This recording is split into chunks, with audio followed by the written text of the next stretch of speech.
ओम शांति। इस कलयुग में मनुष्य सब तमो प्रधान बन गए हैं, इसीलिए परमपिता परमात्मा इस धरा पर आए हैं। अहल्याएँ, गणिकाएँ, कुब्जाओं को सबको उद्धार करते हैं।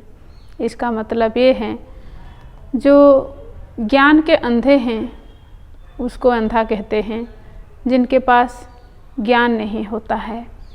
जैसे अहल्याएँ उनको कहा जाता है, जो पत्थर बुद्धि मनुष्य हैं उनको पारस बुद्धि बनाने के लिए परमात्मा आए हैं।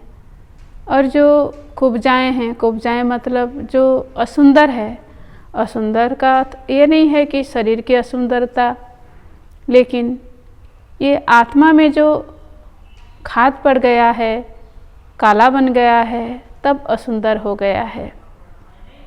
इस आत्मा में जो गुण था, शक्तियाँ थी, वो सब अब कम हो गया है। इसलिए परमात्मा आए हैं हम सभी को उद्धार करने के लिए। इसलिए क़यामत का समय हो गया है। इस क़यामत के समय से पहले हमको पुरुषार्थ करना है। परमपिता परमात्मा जो हमको श्रीमत देते हैं, उस श्रीमत को पालन करना है, जिससे हम फिर तमो प्रधान से सतो प्रधान बन जाएंगे। आइए आज परमात्मा हमको कैसे तैयारी कर रहे हैं अपने साथ ले जाने के लिए, ये सुनेंगे। आज है 4 फरवरी 2021 की साकार महावाक्य। आज बाबा कहते हैं, मीठे बच्चे, यह क़यामत का समय है। रावण ने सबको कब्र दाखिल कर दिया है। बाप आए हैं अमृत वर्षा कर साथ ले जाने। आज का प्रश्न है, शिव बाबा को भोला भंडारी भी कहा जाता है, क्यों? उत्तर है, क्योंकि शिव भोलानाथ जब आते हैं तो गणिकाओं, अहल्याओं, कुब्जाओं का भी कल्याण कर उन्हें विश्व का मालिक बना देते हैं। आते भी देखो पतित दुनिया और पतित शरीर में हैं, तो भोला हुआ ना। भोले बाप का डायरेक्शन है, मीठे बच्चे अब अमृत पियो, विकारों रूपी विष को छोड़ दो। आज का गीत है, दूर देश का रहने वाला आया देश पर आए। ओम शांति।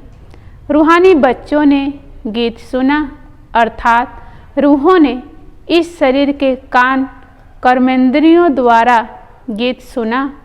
दूर देश के मुसाफिर आते हैं, तुम भी मुसाफिर हो ना।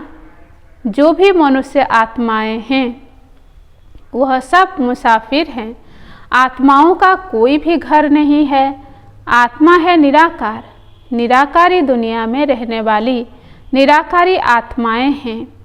उसको कहा जाता है निराकारी आत्माओं का घर, देश व लोक। इनको जीव आत्माओं का देश कहा जाता है। वह है आत्माओं का देश। फिर आत्माएं यहाँ आकर शरीर में जब प्रवेश करती हैं तो निराकार से साकार बन जाती हैं। ऐसे नहीं कि आत्मा का कोई रूप नहीं है, रूप भी जरूर है, नाम भी है। इतनी छोटी आत्मा कितना पाठ बजाती है। इस शरीर द्वारा हर एक आत्मा में पाठ बजाने का कितना रिकॉर्ड भरा हुआ है, कितना रिकॉर्ड भरा हुआ है। रिकॉर्ड एक बार बज जाता है, फिर कितना बारी रिपीट करो वही चलेगा। वैसे आत्मा भी इस शरीर के अंदर रिकॉर्ड है, जिसमें 84 जन्मों का पाठ भरा हुआ है। जैसे बाप निराकार है, वैसे आत्मा भी निराकार है। कहाँ कहाँ शास्त्रों में लिख दिया है वह नाम रूप से न्यारा है, परंतु नाम रूप से न्यारी कोई वस्तु होती नहीं। आकाश भी पोलार है, नाम तो है ना आकाश, बिगर नाम कोई चीज़ होती नहीं। मनुष्य कहते हैं परमपिता परमात्मा अब दूर देश में तो सब आत्माएं रहती है। यह साकार देश है, इसमें भी 2 का राज्य चलता है, राम राज्य और रावण राज्य। आधा कल्प है राम राज्य, आधा कल्प है रावण राज्य। बाप कभी बच्चों के लिए दुख का राज्य थोड़े ही बनाएंगे। कहते हैं ईश्वर ही दुख सुख देते हैं। बाप समझाते हैं मैं कभी बच्चों को दुख नहीं देता हूँ। मेरा नाम ही है दुख हरता सुख करता। यह मनुष्यों की भूल है। ईश्वर कभी दुख नहीं देंगे। इस समय है ही सुख धाम। आधा कल्प रावण राज्य में दुख ही दुख मिलता है, सुख की रत्ती नहीं। सुख धाम में फिर दुख होता ही नहीं। बाप स्वर्ग की रचना रचते हैं। अभी तुम हो संगम पर। इनको नई दुनिया तो कोई भी नहीं कहेंगे। नई दुनिया का भी है सतयुग। वही फिर पुरानी होती है तो उनको कलयुग कहा जाता है। नई चीज़ अच्छी और पुरानी चीज़ खराब दिखाई देती है तो पुरानी चीज़ को खलास किया जाता है। मनुष्य विष को ही सुख समझते हैं। गाया भी जाता है अमृत छोड़ विष काहे को खाए। फिर कहते तेरे भाने सर्व का भला। आप जो आकर करेंगे उससे भला ही होगा। नहीं तो रावण राज्य में मनुष्य बुरा काम ही करेंगे। यह तो अब बच्चों को पता पड़ा है कि गुरु नानक को 5000 वर्ष हुए, फिर कब आएंगे? तो कहेंगे उनकी आत्मा तो ज्योति ज्योत समा गई। आएंगे फिर कैसे? तुम कहेंगे आज से 4500 वर्ष बाद फिर गुरु नानक आएंगे। तुम्हारी बुद्धि में सारे वर्ल्ड की हिस्ट्री ज्योग्राफी चक्र लगाती रहती है। इस समय सब तमो प्रधान है। इनको कयामत का समय कहा जाता है। सभी मनुष्य जैसे कि मरे पड़े हैं। सबकी ज्योति उझाई हुई है। बाप आते हैं सबको जगाने। बच्चे जो काम चिता पर बैठ भस्म हो गए हैं उन्हों को अमृत वर्षा से जगाए साथ ले जाएंगे। माया रावण ने काम चिता पर बिठाए कब्र दाखिल कर दिया है। सभी सो गए हैं। अब बाप ज्ञान अमृत पिलाते हैं। अब ज्ञान अमृत कहाँ और वह पानी कहाँ? सिख लोक का बड़ा दिन होता है तो बड़े धूमधाम से तालाब को साफ करते हैं, मिट्टी निकालते हैं। इसलिए नाम ही रखा है अमृतसर। अमृत का तालाब। गुरु नानक ने भी बाप की महिमा की है। खुद कहते हैं एक ओंकार सतनाम अकाल तख्त। वह सदैव सच बोलने वाला है। सत्यनारायण की कथा है ना। मनुष्य भक्ति मार्ग में कितनी कथाएं सुनते आए हैं। अमर कथा, तिजरी की कथा, सत्यनारायण की कथा। कहते हैं शंकर ने पार्वती को कथा सुनाई। वह तो सूक्ष्म वतन में रहने वाले, वहाँ फिर कथा कौन सी सुनाई? यह सब बातें बाप बैठ समझाते हैं कि वास्तव में तुमको अमर कथा सुनाए अमर लोक में ले जाने में आया हूँ। मृत्यु लोक से अमर लोक में ले जाता हूँ। बाकी सूक्ष्म वतन में पार्वती ने क्या दोष किया जो उनको अमर कथा सुनाएंगे? शास्त्रों में तो अनेक कथाएं लिख दी है। सत्यनारायण की सच्ची कथा तो है नहीं। तुमने कितनी सत्यनारायण की कथाएं सुनी होगी। फिर सत्यनारायण कोई बनते हैं क्या? और ही गिरते जाते हैं। अभी तुम समझते हो हम नर से नारायण, नारी से लक्ष्मी बनते हैं। यह है अमर लोक में जाने के लिए सच्ची सत्यनारायण की कथा, तिजरी की कथा। तुम आत्माओं को ज्ञान का तीसरा नेत्र मिला है। बाप समझाते हैं तुम ही गुलगुल पूज्य थे, फिर 84 जन्मों के बाद तुम ही पुजारी बने हो। इसलिए गाया हुआ है आपे ही पूज्य आपे ही पुजारी। बाप कहते हैं मैं तो सदैव पूज्य हूँ, तुमको आकर पुजारी से पूज्य बनाता हूँ। यह है पतित दुनिया। सतयुग में पूज्य पावन मनुष्य इस समय है पुजारी पतित मनुष्य। साधु संत गाते रहते हैं पतित पावन सीताराम। यह अक्षर है राइट। सब सीताएं ब्राइड से है, कहते हैं हे राम आकर हमको पावन बनाओ। सब भक्तियाँ पुकारती है, आत्मा पुकारती है हे राम। गांधी जी भी गीता सुनाकर पूरी करते थे तो कहते थे हे पतित पावन सीताराम। अभी तुम जानते हो गीता कोई कृष्ण ने नहीं सुनाई है। बाबा कहते हैं ओपिनियन लेते रहो कि ईश्वर सर्वव्यापी नहीं है। गीता का भगवान शिव है न कि कृष्ण। पहले तो पूछो गीता का भगवान किसको कहा जाता है। भगवान निराकार को कहेंगे व साकार को। कृष्ण तो है साकार, शिव है निराकार। वह सिर्फ इस तन का लोन लेते हैं, बाकी माता के गर्भ से जन्म नहीं लेते हैं। शिव को शरीर है नहीं। यहाँ इस मनुष्य लोक में स्थूल शरीर हैं। बाप आकर सच्ची सत्यनारायण की कथा सुनाते हैं। बाप की महिमा है पतित पावन, सर्व का सद्गति दाता, सर्व का लिबरेटर, दुख हरता सुख करता। अच्छा सुख कहाँ होता है? यहाँ नहीं हो सकता। सुख मिलेगा दूसरे जन्म में, जब पुरानी दुनिया खत्म हो और स्वर्ग की स्थापना हो जाएगी। अच्छा लिबरेट किससे करते हैं? रावण के दुख से। यह तो दुखधाम है ना। अच्छा फिर गाइड भी बनते हैं। यह शरीर तो यहाँ खत्म हो जाते हैं, बाकी आत्माओं को ले जाते हैं। पहले साजन फिर सजनी जाती है। वह है अविनाशी सोलोना साजन। सबको दुख से छुड़ाए, पवित्र बनाए घर ले जाते हैं। शादी कर जब आते हैं तो पहले होता है घोट माना पति, पिछाड़ी में ब्राइड माना पत्नी रहती है, फिर बारात होती है। अब तुम्हारी माला भी ऐसी है, ऊपर में शिव बाबा फूल, उसे नमस्कार करेंगे। फिर युगल दाना ब्रह्मा सरस्वती, फिर हो तुम जो बाबा के मददगार बनते हो। फूल शिव बाबा की याद से ही सूर्यवंशी विष्णु की माला बने हो। ब्रह्मा सरस्वती सो लक्ष्मी नारायण बनते हैं, लक्ष्मी नारायण सो ब्रह्मा सरस्वती बनते हैं। उन्होंने मेहनत की है तब पूजे जाते हैं। कोई को पता नहीं है माला क्या चीज़ है।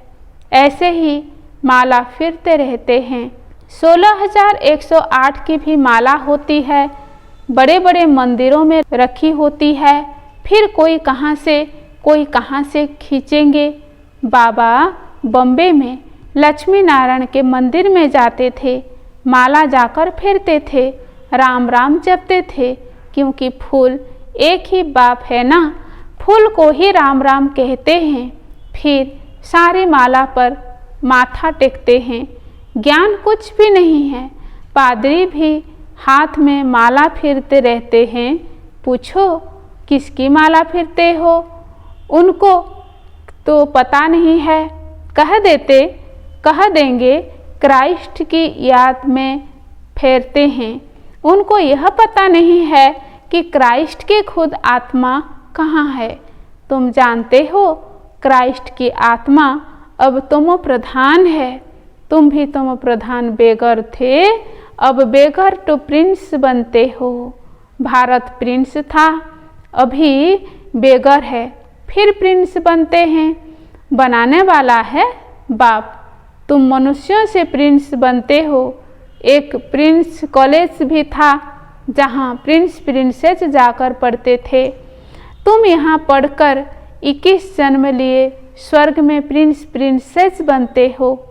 यह श्री कृष्ण प्रिंस है ना, उनके 84 जन्मों की कहानी लिखी हुई है। मनुष्य क्या जाने, यह बातें सिर्फ तुम जानते हो।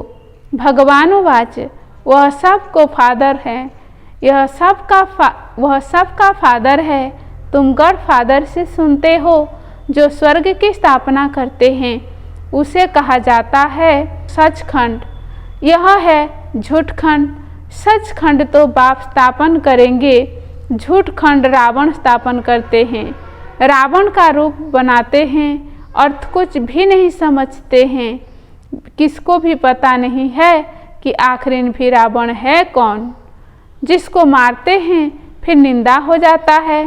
वास्तव में 5 विकार स्त्री के, 5 विकार पुरुष के, इनको कहा जाता है रावण। उनको मारते हैं, रावण को मारकर फिर सोना लूटते हैं।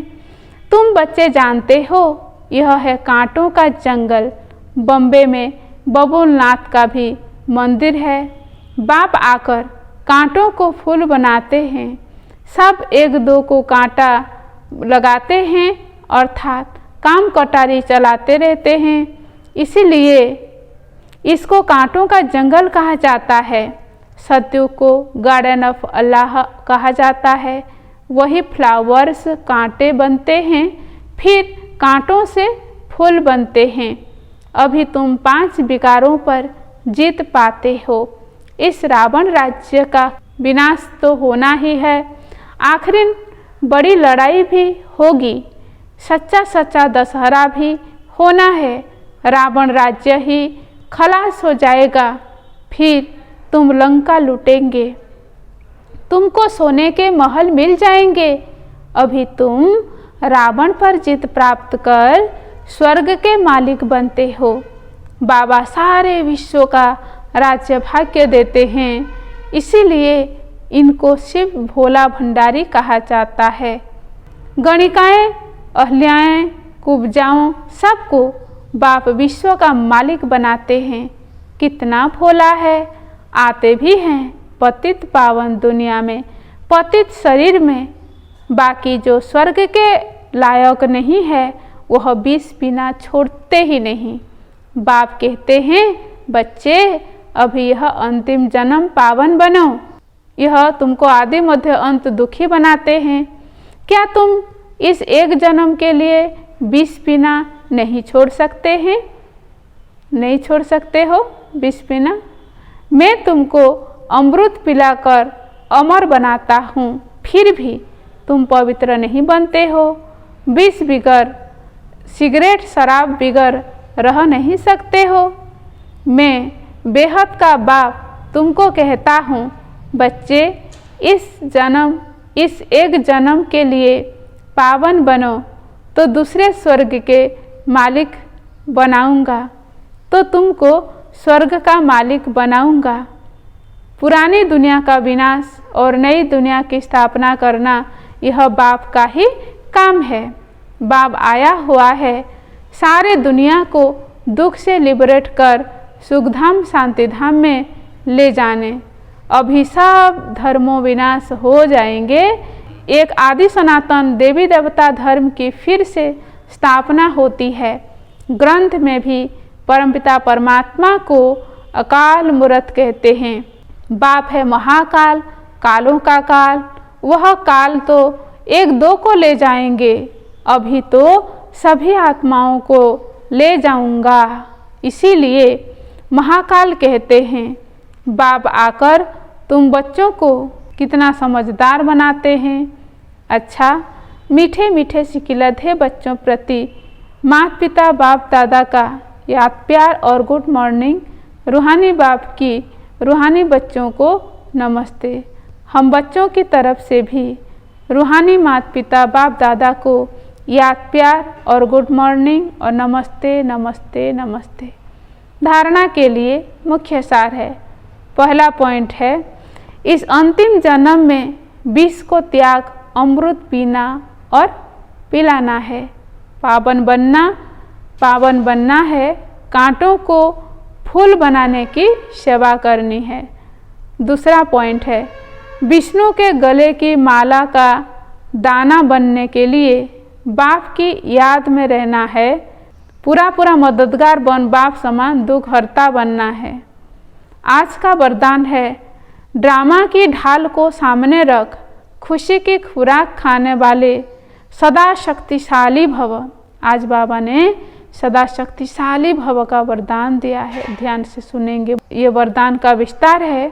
खुशी रूपी भोजन आत्मा को शक्तिशाली बना देता है। कहते हुए हैं खुशी जैसी खुराक नहीं। इसके लिए ड्रामा की ढाल को अच्छी तरह से कार्य में लगाओ।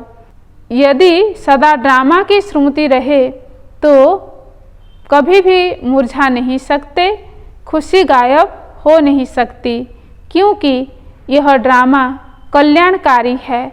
इसलिए अकल्याणकारी दृश्य में भी कल्याण समाया हुआ है, ऐसा समझ सदा खुश रहेंगे। आज का स्लोगान है, परचिंतन और परदर्शन की धूल से दूर रहने वाले ही सच्चे अमूल्य हीरे हैं। अच्छा, ओम शांति।